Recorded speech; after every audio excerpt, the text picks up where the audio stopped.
Sarah Chen stood before the full-length mirror in her childhood bedroom, heart fluttering like a trapped butterfly against her ribs.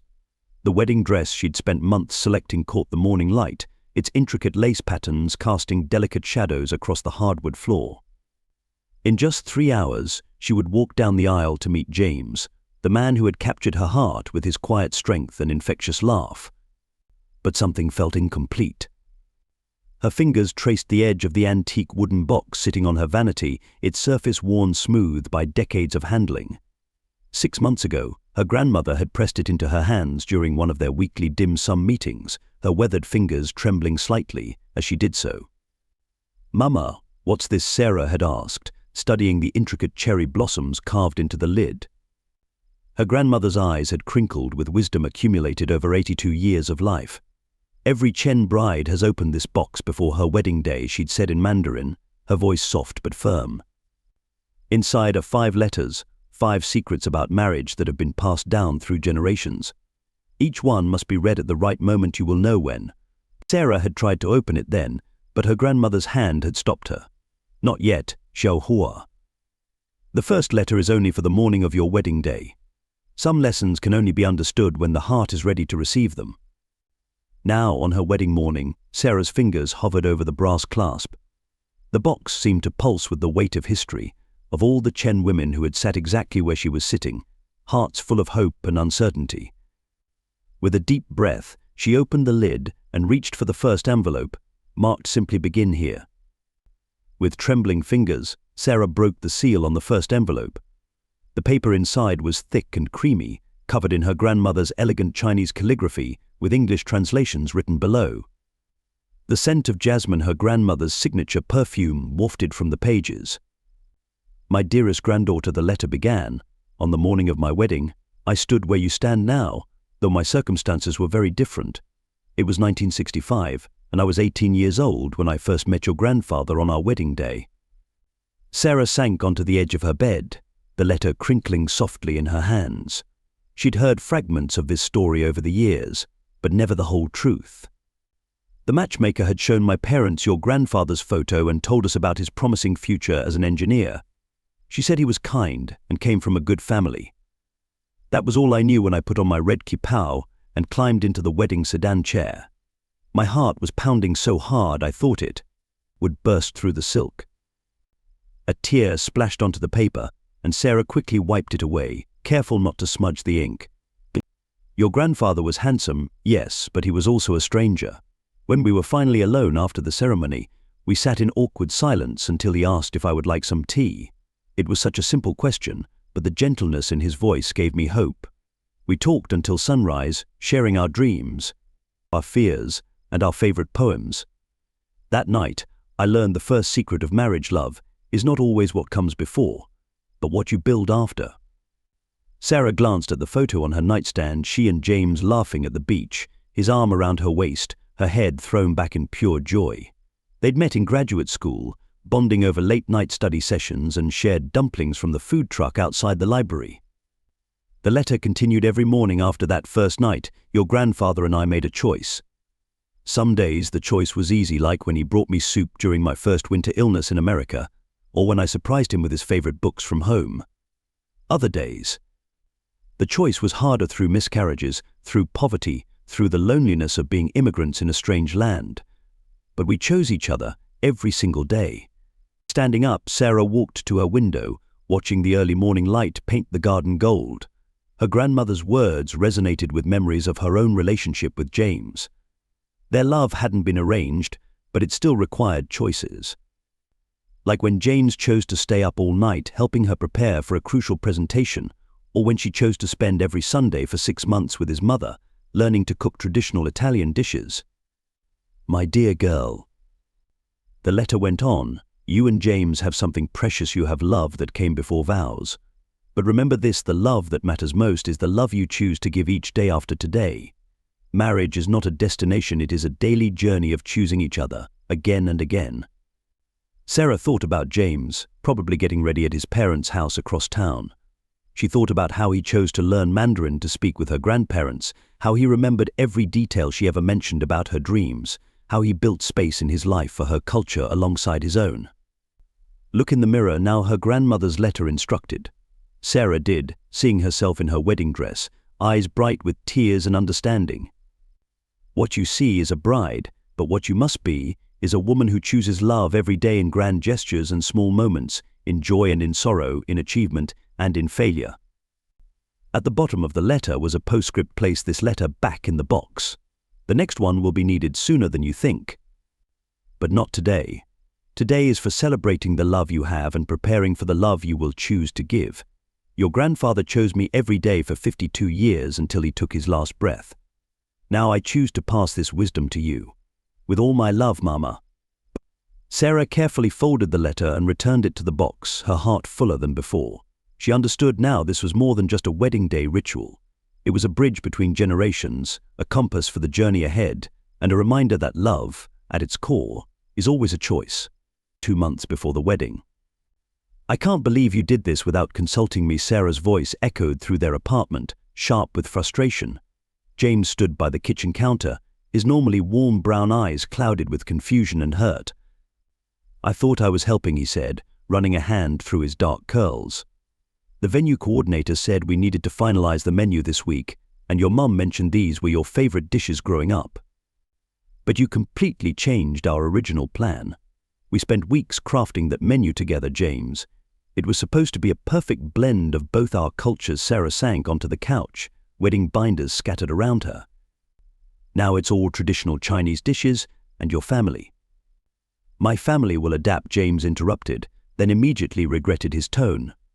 Look, I was trying to honor your heritage. By completely ignoring yours, Sarah stood up abruptly, heading for their bedroom. Her eyes fell on the wooden box sitting on her dresser, its cherry blossom carvings seeming to whisper to her. Without thinking, she reached for the second envelope. James followed her to the doorway. Sarah, where are you going? We need to figure this out. I need a minute, she said, already breaking the seal on the envelope. James nodded slowly and left her alone, the tension hanging heavy in the air between them. Sarah unfolded the letter, her grandmother's familiar handwriting coming into focus. My dear granddaughter, if you're reading this letter, you've encountered your first real conflict in wedding planning. I know this because every couple faces this moment when dreams collide and pride builds walls between hearts that should be drawing closer. Sarah's breath caught in her throat. How did her grandmother know? Let me tell you about my first major fight with your grandfather. It was 2 months after our wedding, and I had prepared a traditional 8-course dinner for his colleagues. I spent days planning, cooking dishes my mother had taught me. But when the guests arrived, your grandfather served Western food he had ordered from a restaurant. He thought he was helping me avoid judgment from his American co-workers. I was humiliated. I didn't speak to him for 3 days. The beautiful meals I had prepared sat untouched in our small refrigerator, spoiling like my dreams of being the perfect wife. Your grandfather slept on our lumpy couch, and I cried myself to sleep each night. Sarah glanced toward the kitchen, where she could hear James quietly putting away dishes, probably stress cleaning as he always did when upset. On the 4th day. There. The letter continued, your grandfather's mother visited. She found me still angry, still hurt. She told me something I never forgot in marriage. Pride is like a wall built of stones. Each perceived slight adds another stone until you can no longer see the love on the other side. The secret is not to avoid building walls, we all do that, but to learn to take them down, stone by stone, together. Sarah wiped away a tear, remembering all the little tensions of the past few weeks' disagreements about the guest list, the music, the ceremonies, each one a stone in their wall. That evening, I finally spoke to your grandfather, but instead of listing my grievances, I asked him why he had ordered the Western food. He confessed that at work his colleagues often mocked Asian customs. He had been trying to protect me from their prejudice, to make me feel accepted in our new country. His intention was love, even if his action caused pain. We both cried that night, realizing we had let pride block us from seeing each other's hearts. From that day forward, we made a pact: no silence longer than sunset. No matter how angry or hurt we felt, we would always try to understand the love behind each other's actions before letting pride build its walls. Sarah stood up, letter in hand, and walked to the kitchen. James was scrubbing the same plate he'd been washing for the past 5 minutes. James, her voice was soft. He turned, his eyes meeting hers. "I'm sorry," they both said simultaneously, and something in the air shifted. "Can we talk?" Sarah asked, pulling out a kitchen chair. "I mean, really talk about why you changed the menu and why it hurt me so much." For the next hour, they sat at their kitchen table, carefully taking down their wall. James shared his fears about his family feeling excluded from the wedding traditions, his desire to show them he valued Sarah's culture, his worry that he wasn't doing enough to honor heritage. Sarah explained how the original menu represented their journey together, two cultures blending and creating something new, just like their love. "What if," James finally suggested, reaching for Sarah's hand across the table, "we go back to our original menu but add a few special dishes? Like your grandmother's famous red bean soup for dessert." Sarah squeezed his hand, remembering the letter's wisdom. "And maybe we could include your nonna's tiramisu too. They'd be like a blessing from both our families." Later that night, as Sarah returned the letter to its envelope, she found a postscript she hadn't noticed before. "Remember, Xiao Hua, every conflict in marriage carries two gifts: the chance to understand each other more deeply, and the opportunity to choose love again. Your grandfather and I learned that the best marriages aren't the ones without walls, they're the ones where both people keep their tools for demolition handy." She smiled, tucking the letter back into the box. Tomorrow, she and James would meet with the venue coordinator together, but tonight, they had already built something more important than any perfect wedding menu: another layer of understanding in their foundation for the future. 1 month before the wedding. Sarah stared at the email on her phone, her heart racing. The prestigious law firm she'd interned with during law school was offering her a dream position, heading up their new international business division in Singapore. It was everything she'd worked for: a chance to bridge Eastern and Western business practices, to make a real impact. There was just one catch: they needed her to start 2 weeks after the wedding. The timing couldn't have been worse. Just yesterday, during Sunday dinner, James's mother had proudly shown Sarah the empty apartment above their family restaurant in Boston, explaining how she and James's father had renovated it specially for the newlyweds. "Family should stay close," she'd said, beaming. "James can help expand the restaurant, and you'll make such beautiful babies." With trembling hands, Sarah reached for her grandmother's box and the third envelope. The paper inside smelled of osmanthus this time, her grandmother's favorite flower. "My precious granddaughter," the letter began, "there comes a moment in every marriage when personal dreams seem to clash with partnership. For me, it came 6 months after the wedding, when I received an acceptance letter from a medical program in Hong Kong." Sarah settled into the window seat of her apartment, the city lights twinkling below like earthbound stars. "Your grandfather had just secured his position at the engineering firm in San Francisco. We had finally begun to build a life, to feel settled. Everyone said a wife's place was with her husband, that pursuing my own ambitions would destroy our marriage. But your grandfather surprised everyone." A knock at the door interrupted Sarah's reading. James stood there, still in his work clothes, concern etched on his face. "Hey, you missed our cake tasting appointment. Is everything okay?" Sarah patted the space beside her. "I need to show you something." She handed him both the job offer email and her grandmother's letter. As James read, she continued where she'd left off. "Instead of asking me to choose between my dream and our marriage, your grandfather sat down with a map and calendar. 3 years, he said. The program is 3 years. We can write letters, save for plane tickets, take turns visiting. Love doesn't mean clipping each other's wings, it means helping each other soar." James looked up from the letter, his expression unreadable. Sarah held her breath. "Those 3 years were difficult," the letter continued. "But they taught us the third secret of marriage. A strong partnership isn't about walking the same path, it's about supporting each other's journeys while keeping your hearts connected. Your grandfather took a night job so he could talk to me during my morning breaks. I studied twice as hard to graduate early. We grew not despite the distance, but because of how we chose to handle it." Sarah, James said softly, "Why didn't you tell me about this opportunity as soon as you got it?" She wiped away a tear. "Because I saw how happy your parents were about us living above the restaurant. Because I know how much the family business means to you. Because you thought I'd ask you to choose." James took her hand. "Remember when you spent 6 months learning to make pasta with my mum?" You did that because you knew it mattered to me. Now it's my turn. But what about the restaurant? Your family's expectations? James smiled. Actually, I've been thinking. What if we looked at this differently? Singapore's got an amazing food scene. Maybe this is our chance to learn new recipes, explore different cuisines. The restaurant could evolve, become something that bridges cultures just like us. Sarah's grandmother's letter had one final passage: marriage isn't about sacrifice, it's about growth. Sometimes growing together means finding creative ways to support each other's paths. Your grandfather and I discovered that distance tests the strength of love. But it's choices and commitment that keep hearts connected. In the end, I became a doctor, and he became my biggest supporter. Together, we built something bigger than either of us could have imagined alone. As Sarah and James began to plan their new future, one that would include both their dreams, they found themselves creating something unique. They would split their time between Singapore and Boston.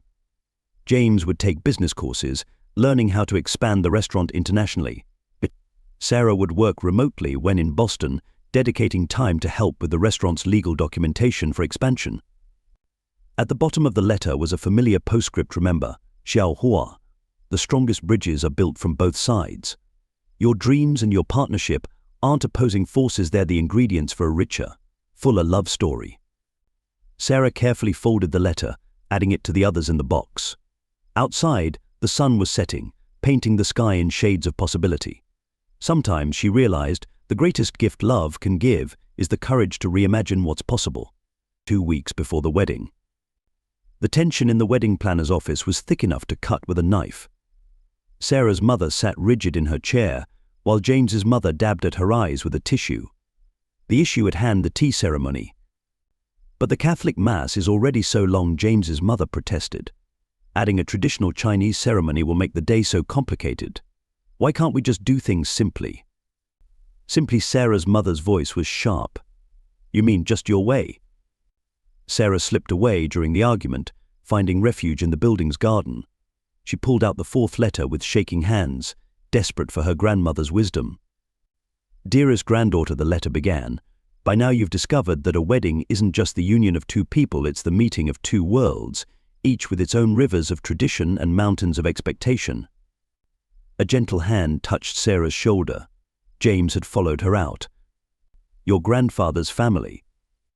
The letter continued, didn't attend our wedding. They said a traditional Chinese bride wouldn't understand their son's modern American life. My family worried he would take me away from our customs forever. We stood alone at our wedding, 2 bridges trying to connect shores that seemed too far apart. But then we made a choice that changed everything. Instead of forcing our families to cross the bridge to us, we decided to build new bridges to them. James reared over Sarah's shoulder as she continued. Every Sunday I invited your grandfather's mother to cook with me. I learned to make her meatballs while teaching her to fold dumplings. Your grandfather spent evenings learning calligraphy with my father, sharing engineering books with my brothers. Slowly, we created a new tradition, one that belonged uniquely to us. Sarah looked up at James. We've been trying to choose between traditions instead of blending them, haven't we? James nodded, an idea forming. Together they returned to their mothers, the letter's wisdom guiding their words. What if Sarah suggested we begin the day with the tea ceremony, but make it different? We could have Italian tea cookies alongside the traditional Chinese sweets. And during the Catholic Mass, James added, we could include readings in both languages. Mum, remember how you always said Nonna's wedding veil was magical? What if Sarah wore it during the Mass, then changed into the traditional kipao for the tea ceremony? Both mothers paused, considering. Sarah continued reading the letter silently. The 4th secret of marriage, my dear one, is this tradition isn't a cage to trap us, but a garden we can tend together. Some old plants we keep, others we prune, and together we plant new seeds that blend both our hearts. Over the next 2 hours, they reimagined the wedding day. The traditional lion dance would be followed by a tarantella. Red envelopes would contain both lucky money and Italian Jordan almonds. The wedding feast would feature both xiaolongbao and tortellini, served family style to encourage sharing and conversation. Look at what you've created, James's mother finally said, smiling at her Chinese counterpart. Something beautiful, something new. Sarah's mother reached out and squeezed her hand. something like our children. The letter's final passage seemed to glow on the page. Your grandfather and I discovered that love doesn't dilute when shared between cultures, it multiplies. By our first anniversary, his mother was teaching me to bake apple pie while sharing stories of her childhood. My father was taking his colleagues to Chinatown, proud to show them his American son-in-law who could use chopsticks better than a fork. The postscript made Sarah laugh through happy tears. Remember, Xiaohua, the most beautiful gardens have flowers of many colors. Let your love be the soil where both families can grow together. That evening, Sarah and James hosted a different kind of wedding planning session. Both families gathered in their apartment, sharing stories and photos of their own weddings. James's grandmother taught Sarah's cousins the right way to roll pasta. Sarah's uncle showed James's teenage nieces how to write their names in Chinese characters. As Sarah watched their families merge and mingle, she realized they weren't losing traditions, they were creating a new legacy, one that would bloom for generations to come. Morning of the wedding. The dawn light was just beginning to streak the sky when Sarah reached for the final envelope. Her wedding dress hung nearby, a perfect fusion of East and West, a traditional Chinese red transformed into a modern silhouette, with her grandmother's jade pendant sewn near her heart. This letter felt different, heavier somehow. As she opened it, a small key fell into her lap.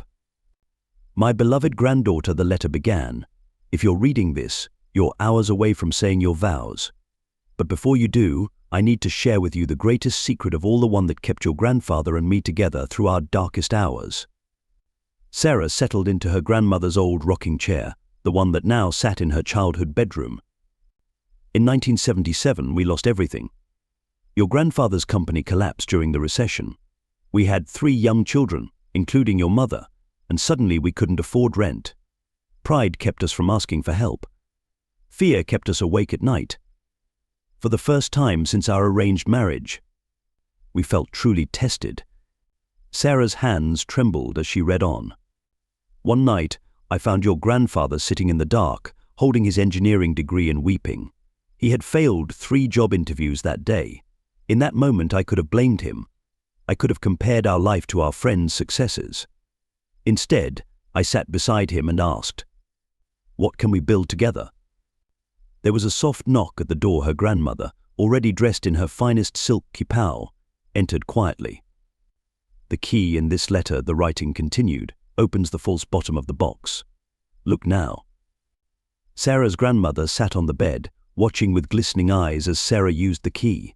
Inside the hidden compartment was a single photograph, her grandparents, much younger, standing in front of a tiny storefront. They looked tired but proud, their smiles radiant. That was our first restaurant, her grandmother said softly, speaking for the first time that morning. Your grandfather said, "If I cannot build bridges of steel, I will build bridges through food." He learned to cook from my recipes.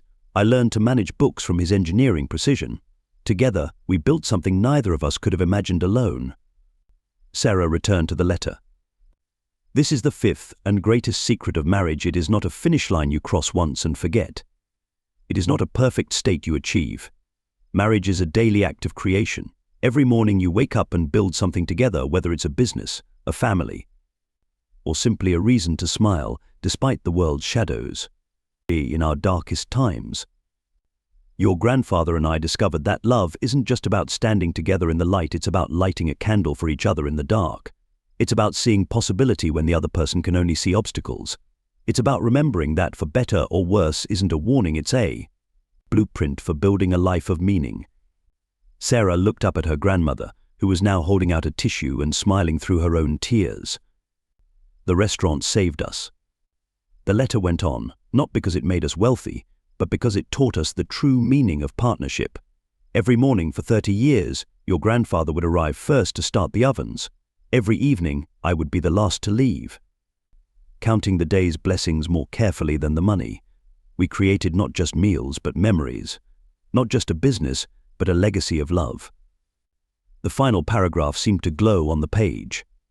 So today, my precious granddaughter, as you prepare to speak your vows, remember this marriage is not about the perfection of love, but about its perseverance. It's not about avoiding storms, but about building something strong enough to weather them together. The greatest thing you will ever create is not a perfect day, or a perfect home, or even a perfect life. It's a perfect partnership, where two imperfect people choose each other, create with each other, and grow together. Day after day, year after year.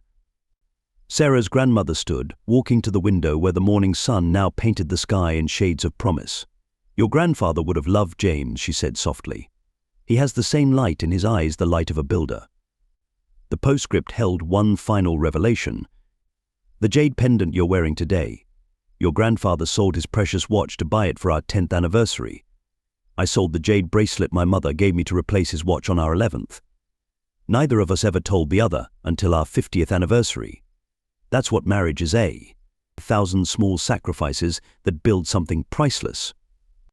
Sarah stood, ready now for her makeup artist and her bridesmaids, for the ceremonies and celebrations ahead.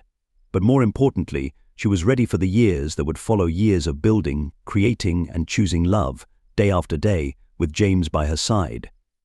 Her grandmother reached for her hand, pressing something into it, the key to the box.